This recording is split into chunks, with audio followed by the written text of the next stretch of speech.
Jimmy Carr, Laughs Funny New Zealand Tour 2026. Yes, Jimmy.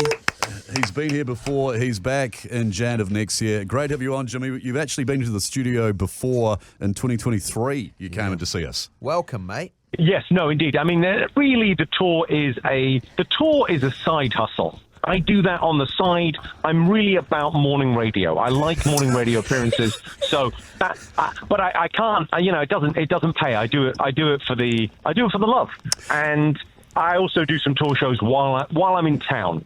We're going to get to your shows very shortly, Jimmy. It's Bryce here. When you were in the studio, it was one of the biggest videos that we've ever had. People really enjoyed you absolutely ripping into us. You described me as, just to refresh you, as Mr. Charisma, a guy that, quote, life hasn't worked out for, unquote. You described Muls as who has the vibe of a guy from Mice and Men. He looks like he hugged someone to death. Mel, you described as someone, you asked her where she parked the trailer. Trailer trash. And Rog, you said, looks like a decoration on a cake. Well, I was so short. I stand by everything I've said. Sorry, Bryce is a guy's name? There he is. Yeah, I mean, that's really, it feels like we buried the lead on this story. They called you Bryce. So what were you, how does that happen? Are you born with like a micro penis and they go, well, look, let's go with boy and we'll see how this works out. But it's just like a jumble down there, was it? Yeah. Well, they were going to call me Dominic. They wanted to call me Dominic, and then they went with Bryce, so I don't know what my parents were thinking. I don't know. I suppose through the tears and disappointment, they made the best of it. Well, Jimmy, he did run into a heater and burnt off most of his dick as a kid. True story. True story. What? Sorry? I ran into a hot heater when I was a kid and sliced a portion of my penis off and had to get stitched back on. It's a story that we've talked about on the show. You circumcised yourself. This is unprecedented. I think you might be the chosen one in someone's religion. This seems crazy. You were trans before it was even a thing. You're ahead of the curve. A lot of people think you're an idiot, but I think you're all right. I think you've got ideas. You're a maverick. You don't play by the rules. Nah, man. Jimmy, do you have any good memories from the last time you were here? Because I got to ask this. I saw a podcast you did with Joe Rogan, and one of your shows in Hamilton, there was this gang member in the front row, and you asked him what he did, and he said accounts. Is that right? Oh, that's true. Yeah, he was such a lovely young man, but he was like in a biker gang, all kind of bike it up, but he looked like kind of a nerd. And I got chatting to him. I said, you're in a gang? What do you do? And he went, well, just kind of logistics. Someone's got to, look, there's a clubhouse for these gangs. Someone's got to order the toilet paper and make sure they got, ice for the drinks. And, they need condoms. They need, there's stuff going on. He was the admin guy, and God love him. Jimmy Carr, it's Miles here from your Mice and Men reference of Mice and Men. Hello. Okay. Well, you just preparing me? I'll speak slowly, shall I? Yeah. Thank you, Jimmy. Hey, you're currently in Sweden. And are you touring the show that we will see in January next year? I don't know why I'm speaking so slowly. Did you win a competition to be here? This doesn't feel like... No, he did.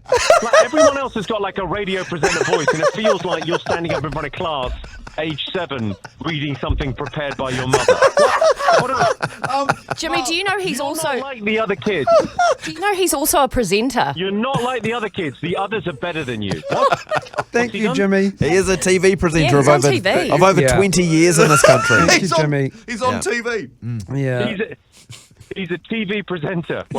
In New Zealand. Whereas Bryce is a TV. He's a TV presenter. I like the way you throw away in New Zealand. Yeah. Actually, a lot of heavy lifting in that sentence. Yeah, exactly. Miles, ask him your question again. Yeah. It's a smaller talent pool over here. Yeah, it is, Jimmy. You're currently in Sweden. Are you touring what we will see in January when you come to New Zealand, or are you on a separate tour? The show. Well, no, the show kind of changes. It's got the same poster and the same name, but the show changes. I know there's like a bunch of it will be this stuff. It's working very well here.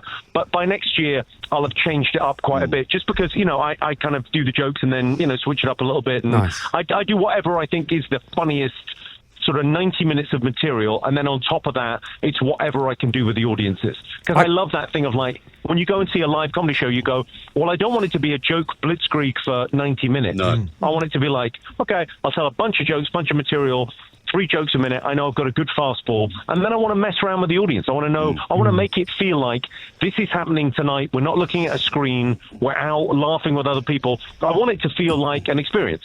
I'm going to listen back to your answer a couple of times so I can get it all. One of the things I loved about you when you came to New Zealand last time, and I follow you. Is that the least efficient system you could think of? Someone's got what? They've got to text you my name to get details. Just, go to jimmycarr.com if you want details. But this system of yours is this some kind of grift? Are you collecting phone numbers to do some sort of scam? What on earth are you talking about? No one else does that. We're not the thing in the rest of the world. I was just trying to Text help. a number and then we'll tell you what's going on. What? I was just trying to help you, man. Hey, one of my favourite things that you. I don't know. I don't know if I want your help. Fuck, I love you. Are you still going to come? And I'm thinking about coming, but I've got to come into this. I've got to come into this studio when I come, because I just feel like what you're lacking is a firm hand. Keep 2 of you. I hope you do. Hey, We should keep 2 of you and get rid of the dead weight, and I think we know who I'm talking about. Are you talking about me? Miles or Bryce? Yeah. Yeah, you and what's left of Bryce. I think we threw away the best bit after a heater incident. Can I ask you one quick question, Jimmy Carr? I love how you talk to the crowd, and I love the questions that come up on stage, the messages that you've been sent. One I saw recently was about cat surgery. You were talking to a vet, and it was going to cost $4,000, your own cat. Yeah. Do you mind telling us what ended up happening? Well, no, my vet told me that my cat needed an operation. It was going to cost £4,000, which is almost like $7,000 New Zealand. So, which is it's a long-winded way of telling you I haven't got a cat. I absolutely love that. But what would the limit be? For me, I'm the same, Jimmy. It'd be a chick boom.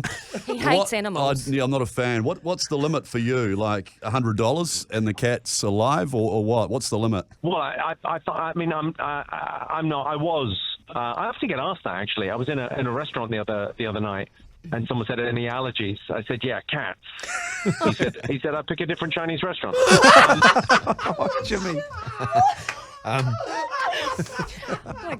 Also, just before you go, is it true you have an IQ of 148? We recently did IQ tests on this show, and it may come as a big surprise to you, Jimmy. You did IQ tests on that show? Yeah, we Oh did. my God!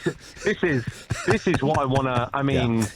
Yeah. So what did you Okay. make it to double digits? How's Bryce doing? Well, Jimmy, are you for are you this. sitting down? Are you Jimmy? ready? Are you So I, Bryce, have the highest IQ on the show of 136. Wow. The test said. What do you make of that? You're like the best looking guy in the Burns unit. Jimmy. Please come into the studio No when you're here. offense to any Burns victims listening. If there's one, there'll be loads. They tend to stick together. I got that one. The old got it. Mice and Men got that one. What a joke. Is yours? Is it true? Yours is like 148. Yeah, I've got a decent IQ, I'm sure, but I haven't done an IQ test in years. Yeah. I'm sure it falls off a bit, doesn't it? I'm sure it must. Can I quickly ask you, this is safe to assume, you must get thousands of messages and DMs. What's the weirdest DM you've ever received, or weirdest gift maybe from a fan? It was a picture of a, I guess I would call it like misshapen, malformed genitalia. It looked like it had been cut in half with a heater. What a great callback. God, you're good. You said you wouldn't tell anyone, man. What? No, listen, no, I was flattered. I was absolutely flattered. My mum said she wouldn't send those pictures. It's really disappointing. Yeah. It was actually, it was. It was Mal that sent them. You know. Jimmy, you got a TV show on at the moment too. Well, it's coming called, or it's probably here actually. Last One Laughing, which you're the host of. So Last One Laughing UK. Yeah. It's It's a really fun. I mean, it's a really simple premise, which is, can we spend all of Jeff Bezos' money? And it turns out, yeah, we can. And so we got 10 of the funniest people in the UK. We put them in a room and we said, try and make each other laugh, but you're not allowed to laugh. As soon as you laugh twice, you're knocked out of the room. Yeah, and right. It's on Amazon Prime Video, so I mean you can watch it kind of around the world. I think it's doing all right in Australia, actually. I think and New Zealand is like number 3 at the moment over there in those charts. I'd really recommend it. It's in these troubled times. I don't know if you've seen Donald Trump's new show. You know, he did The Apprentice. Yeah. You saw The Apprentice? Yeah. Well, he's got this new show. This new show is called The News, and it is terrifying. It's terrifying. I don't really like horror stuff, so if you need a break from that, and I think we all do, and you want to have a laugh, because it's also, if you come and see me live, I would say it's a show for the, 16 and up. You got to be a grown up to come and see this. It's very edgy, dark comedy. It's my sense of humor. This show is pretty family friendly. It's like Cat's Countdown. Yeah. You could watch this with the kids. There's nothing offensive in it. It's just it's gleeful and fun and knockabout. It's just funny comedians trying not to laugh is weirdly the funniest thing in the world to watch. Do people try and tell you jokes? Just random people try and make you laugh with their horrible jokes? Yeah, all the time. I sense it's about to happen. No. it's I was not. just wondering because I know there'd be people who would come up to you somewhere and tell you, mate, I've got this funniest joke, and then proceed to tell you, and it's just awful. Yeah, well, I found that you can slow people down when they want to tell you a joke, but you cannot stop them. I can sort of go, no, I've heard it. No, I do this for a living. I kind of know where this is going. And they go, nah, do you though? Because it's a twist at the end. Yeah, it's a joke. I know. How's it been going? You're in Sweden. Were you performing tonight? How was the crowd? I was in Gothenburg this evening. They were great. It was a big crowd in Gothenburg. They like a bit of comedy. It's weird. I mean, some of the smaller places I go. I'm just heading to Copenhagen now. It's one of those things. I do New Zealand properly. I do Europe properly. I do New Zealand properly. I go everywhere. Yeah, that's great. You're starting off in Invercargill. I hate that thing when people go, oh yeah, I know, I did gigs in Australia and New Zealand. And you go, where do you play? Oh, Auckland and Sydney. Yeah. I mean, you scratch the surface. There's so much to see, and you get so much more out of it. You know, if you travel around to the smaller towns. You know? Yeah. I go to Dunedin. I'm not proud. You're going everywhere. You're going to Invercargill as cool. well. Yeah, it's awesome. it's amazing where you're going. You're going absolutely everywhere. In Invercargill. I mean, I don't know if New Zealand needs an enema, but that's where it would be administered. Well, one more time, you can text the word Jimmy to 3520. We'll give you a link to all you're of... back to that, are you? What, sorry? You're still doing that? You still think that's the best way for people to get information?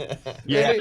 Probably people don't have the internet, so don't go to jimmycarr.com. Text the radio station my name, and they will send a carrier pigeon with the information. What the hell are you talking about? Jimmy, me, little chopped up penis will be at the show. We cannot wait for you to come. We'd love for you to come into the studio again. It was an absolute treat when you were in the studio last time, and our listeners loved it. I'm 100% coming to the studio. As I say, the tour is a side hustle. I feel like my real, vocation in life is firing people on radio shows. Jimmy Carr. Thank you, Jimmy. Thank you, sir. Thanks so much, mate.